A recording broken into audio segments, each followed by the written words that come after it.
Moving to another country can be challenging. If you are immigrating to Canada, this video will help you make a checklist of the things you should do to be prepared for your move.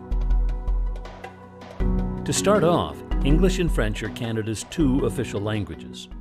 Being able to speak in one of these languages is absolutely essential for day-to-day living. We know that it takes time, energy, and commitment to improve your language skills, but communication skills may be the most important tool that will help you successfully settle in Canada and find a good job. If you have a limited ability in either English or French, you should consider improving your language skills before you come to Canada. So, which language should you learn? Well, this is up to you, but it will depend on where in Canada you intend to settle. In short, English is the most common language in the majority of provinces and territories, while French is the main language spoken in Quebec. But with Canada being a bilingual country, there are also well-established French-speaking communities in Ontario, New Brunswick, Manitoba, and most other parts of Canada. And Quebec has a large minority of English-speaking residents. So do some research on the place where you'll live to see which language is most widely spoken in the region.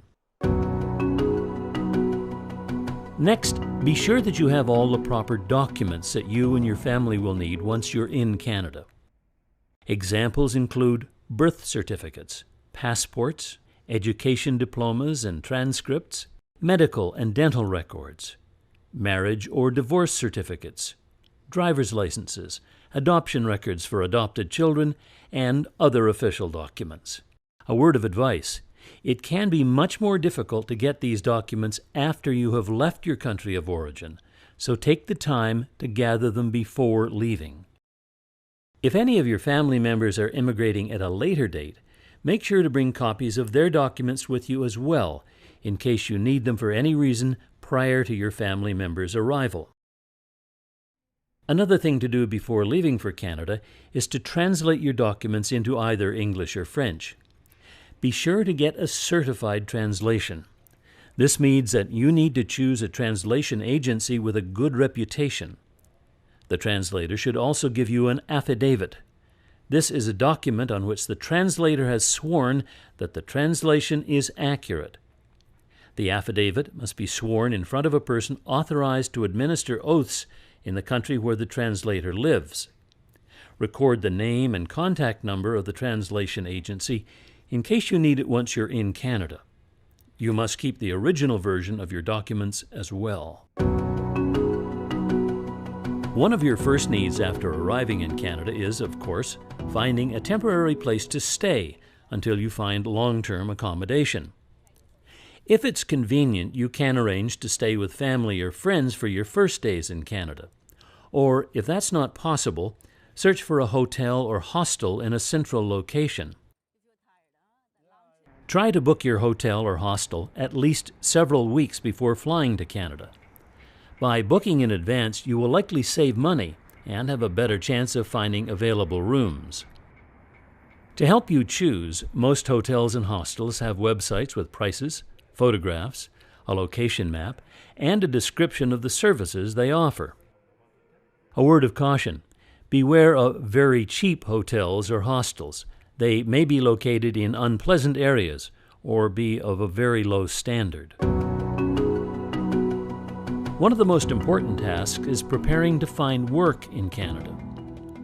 Providing for yourself and your family will depend mainly on being able to find a suitable job. For many people, the first job in Canada may not be the most satisfying. But keep in mind, it can take time to build your qualifications and gain Canadian experience before finding the job you really want. There are a few things you can do before you arrive in Canada. Gather all your educational diplomas and certificates and get letters of reference from your past employers. As mentioned, be sure to get these documents translated into English or French. Learn how you can get your educational and professional qualifications officially recognized in Canada and begin this process.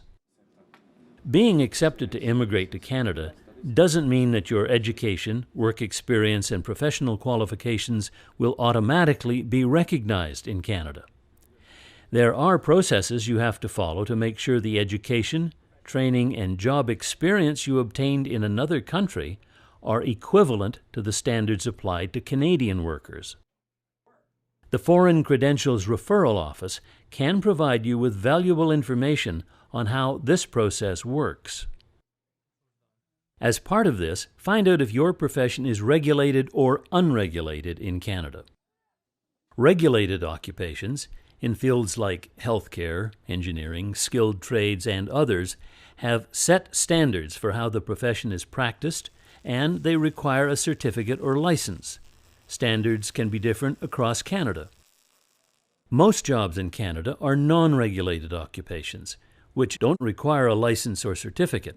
In these professions, requirements vary between employers, so always be ready to show you have the education or experience to do the job.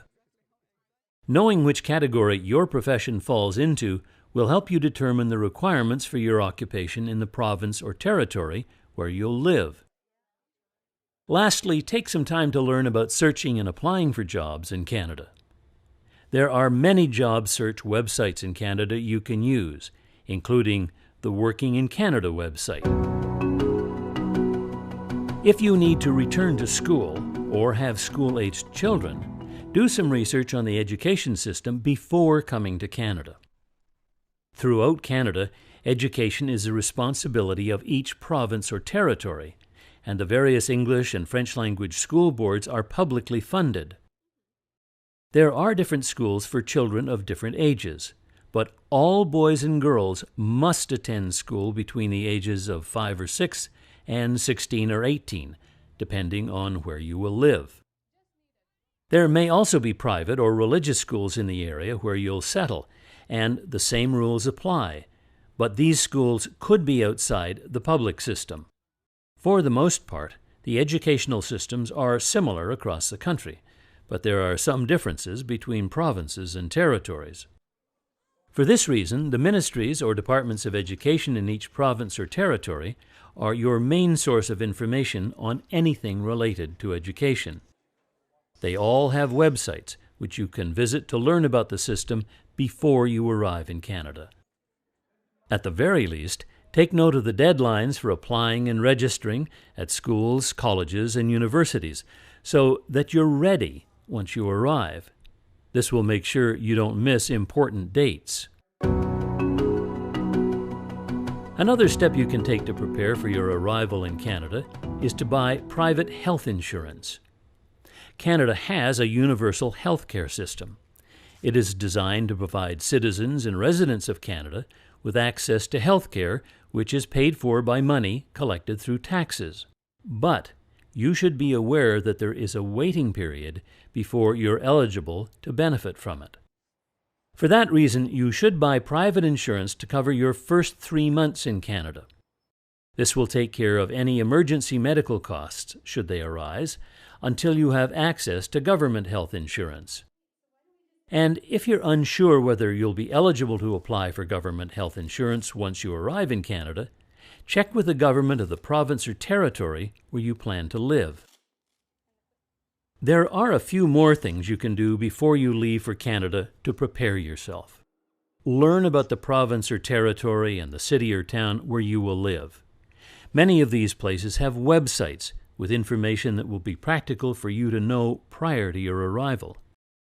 At the same time, get ready for Canada's weather. The climate varies across the country, so do a bit of research to find out what you could expect upon arrival.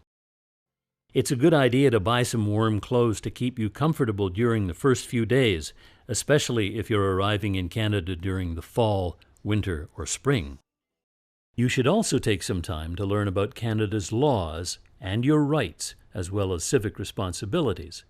It's important to know that in Canada, every individual is equal under the law, without discrimination based on your race, national or ethnic origin, color, religion, sex, sexual orientation, age, mental or physical disability. Knowing what to expect before you arrive will help you make your settlement and integration into Canadian society that much easier. Preparing to move to another country is no small task, and there is much more to know and consider before immigrating to Canada. The